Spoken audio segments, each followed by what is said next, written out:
The debate on the floor today, this session made it very clear what happened today. And what happened today is that the Republicans insisted on getting something for their special interest corporate patrons in exchange for extending benefits to to steel workers on the Iron Range and their families and the other folks that live on the Iron Range who really need the help right now. And there's no other way that you can spin this. The fact of the matter is we very easily could have passed a clean bill that would have extended those benefits to the folks on the Iron Range. That's what the Speaker promised repeatedly over and over. I think he said it again today, that he's told everybody that that's what he would do. That's what we expect him to do, and that's what Minnesotans expect him to do. I sent a letter last week. I called the Speaker last week to talk to him about, okay, how are we going to resolve this issue? Because after the hearing last Thursday, you could see a car collision, going to happen. I didn't hear a word back from the Speaker. I didn't hear a word from Representative Garofalo, from Majority Leader Pepin, from any single Republican to talk about how we should resolve this issue.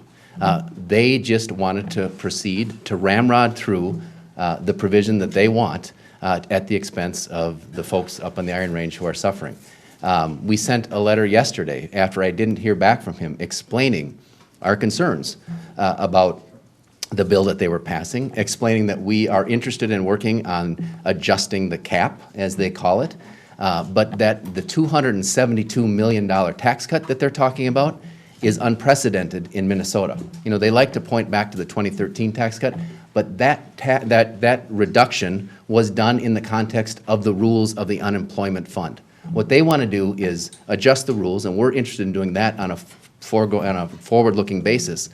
But then they also want to just take money out of the fund and give it to their friends. And Representative Hackbarth on the floor today said, the reason we need to do this is because we're giving the $28 million in unemployment benefits to the folks on the range, and it's being spread over all these businesses. So in exchange for that, to compensate them for that, we need to give the businesses 10 times that amount of money. I mean, none of this adds up. The easiest, the cleanest thing would have been, and the right thing for Minnesotans, would have been just to pass the unemployment insurance extension and then take through this more complicated bill, and it is a more complicated bill, through the process. The other fact of the matter is, if we would have passed this bill, it goes over to the Senate, they're not going to pass this. And the Republicans, they admitted right up here in front of you today that they didn't talk to the Senate leadership about it either. So this is all political games to benefit, to really extract a pound of flesh from those iron workers, or from the steel workers up on the Iron Range, that their corporate sponsors want them to get. And that's the bottom line on it. With regard to the, well, we can talk about public access later if you want to, but if you want, we can stop with that. I mean, it's a simple issue. We can deliver the relief immediately to the folks up in the Iron Range in northeastern Minnesota who really need it. The Republicans are blocking it because they want to get something in exchange. And no matter how they spin it, that's what this is about, and that we don't think that that's right. Mr. Leader, the Speaker kept on saying, he said repeatedly here, that you folks in your various votes, Democrats I'm talking about, support what they want to do in terms of the unemployment compensation fund. That's not true? That is not true. We articulated it yesterday in a letter. We are willing to talk about the cap, and that's something that we should talk about, but there is no surplus in the trust fund. That's the thing people have to understand. This is money, and as our economy is starting to decline, it's money people are going to need. So you know what the result of what they're doing is going to be? Is if they take this money out and the economy declines a bit further, the taxes are going to go back up. And they're going to be going back up in a time when the economy is going down, exactly the worst time for businesses to have taxes raised on them. This makes no sense from a long-term perspective, and it's very different again from what we did in 2013, because in 2013 we worked with DEED and we worked within the contours of the unemployment insurance system rules. They want to break those rules, and just like they broke the rules multiple times on the floor today. They're always trying to take a shortcut to get to the end that they want, and it's exactly what's happening with this bill right now. At the risk of getting a long speech from the Rangers, I'd like to hear. Yes. Sorry, Leader. I'd like to hear, what difference does it make to wait another week? The issue is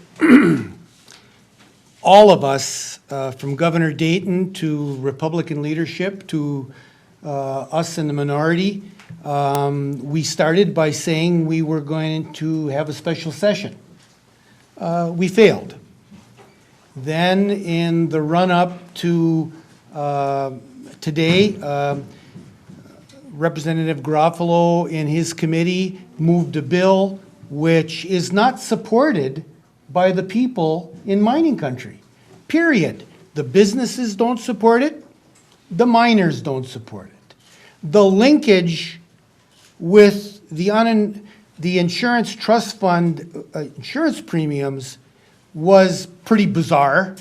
But now today we heard that the speaker is linking it with some letter that Governor Dayton wrote about twin metals. Copper nickel mining is not iron mining. There is not one copper nickel miner unemployed and on the list for unemployment insurance. It has nothing to do with this. On the other hand, we have upwards of 6,000 miners, vendors who work for mining companies, supply firms, and building and construction tradespeople whose primary employer is the mining industry. They are all out of benefits.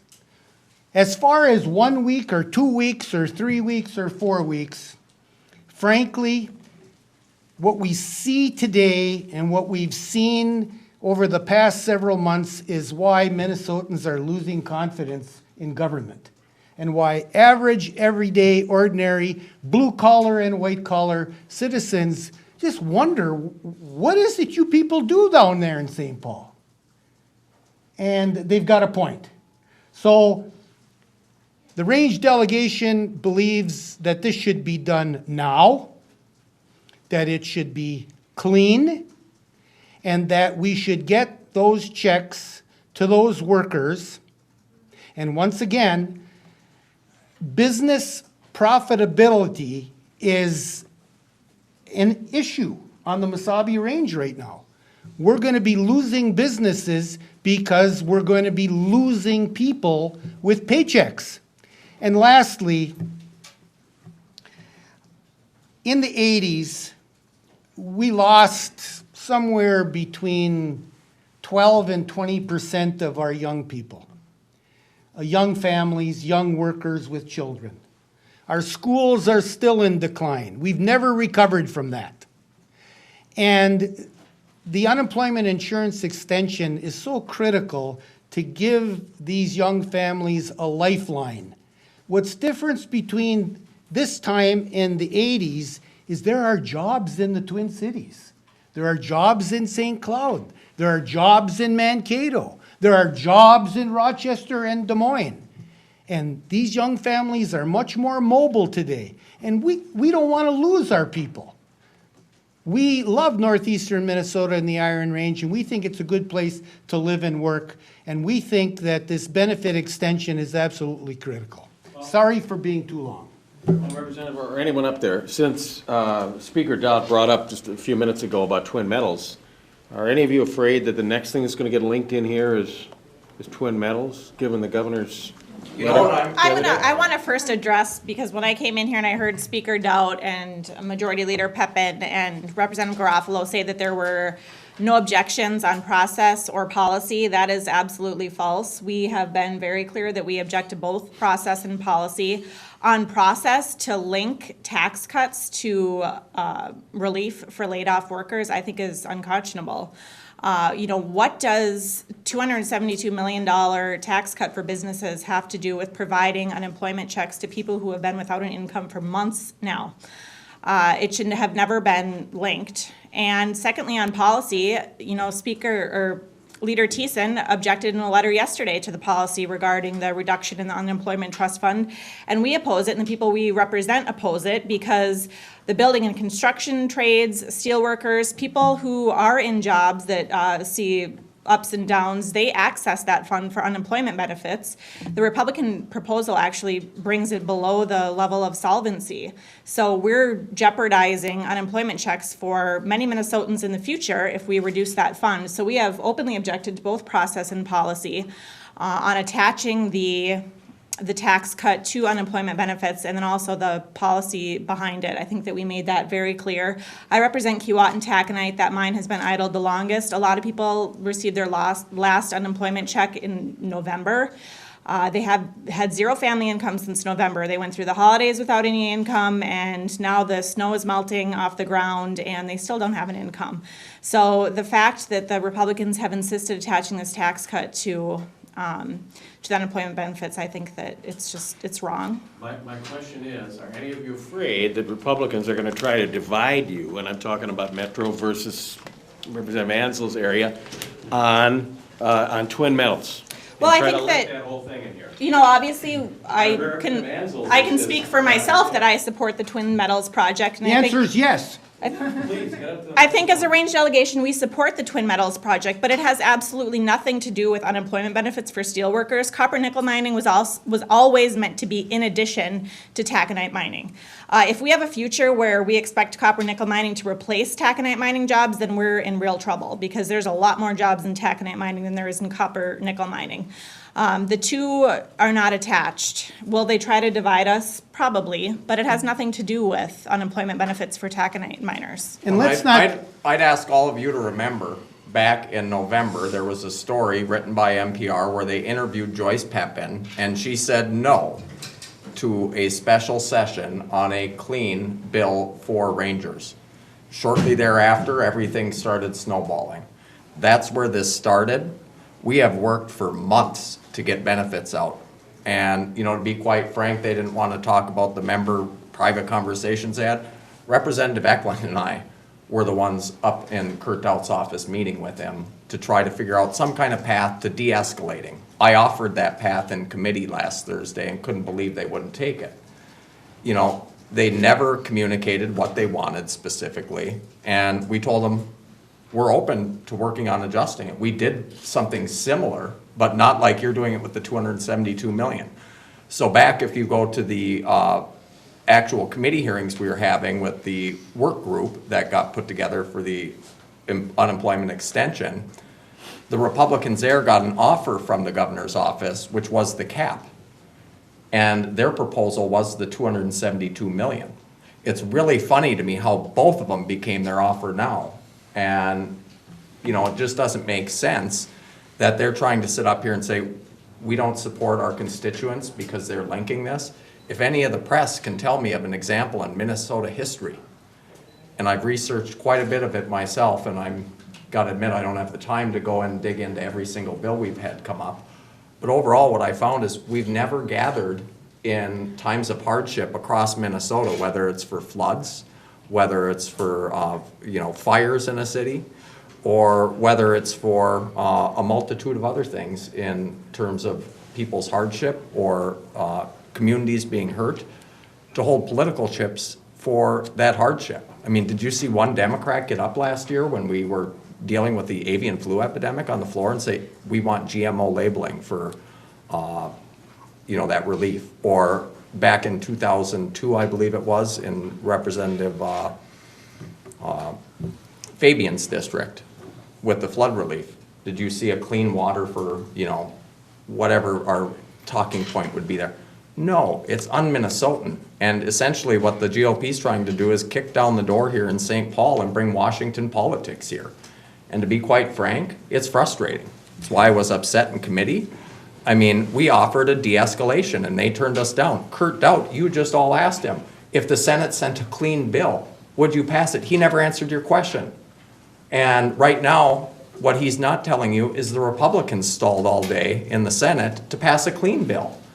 And, the political rhetoric here has got to stop. The 6,690 workers that are out of work are only people in miners or suppliers and vendors directly related to mining. and building trades. And building trades.